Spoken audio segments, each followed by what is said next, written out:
তো hello guys, চুলগুলো অনেক বড় হয়ে গিয়েছে, তো চলো চুলগুলো কাটতে যাই। ঠিক আছে,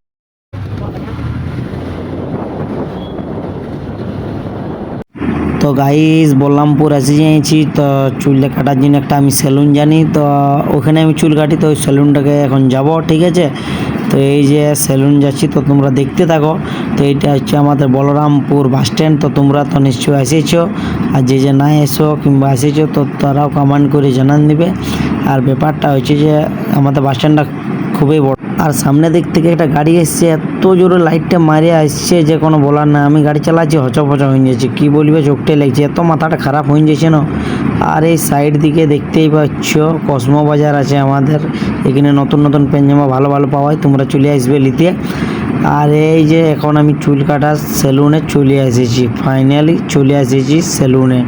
নিউ লুক সেলুন লেখা আছে, তোমরা দেখতেই পাচ্ছ। আর এই সেলুনটা ঢুকলেই, তো ঢোকার পরে দেখছি এসি আছে, পাঙ্খা আছে, নানা রকমের সব কিছুই আছে। তো এই যে চুলটা কাটবে সে দেখছে দমে চুল হয়ে গিয়েছে, ঝাপুর ঝাপুর চুল। আমাকে বলছে কতদিন চুলটা নাই কাটিস, আমি বলি 6 মাস হয়ে গিয়েছে নাই কাটি। তো ফাইনালি আমার চুলটা কাটা হয়ে গেল। তো তোমরাও দেখতেই পাচ্ছ যে চুলটা কীরকম কাটিয়েছে আর কীরকম নাই কাটিয়েছে। দেখো, তোমরাও দেখো টুকু কীরকম কাটিয়েছে, কমেন্ট করে জানাবে। কিন্তু চুল কাটাটা দেখে তো আমাকে ভালোই লাগছে, খুব দারুণ লাগছে। লুকটা তো হ্যান্ডসামই দেখাচ্ছে। তারপরে ব্যাপারটা তোমাদেরকে কীরকম লাগছে একবার আমাকে জানান দিলে খুবই আমি খুশি হব।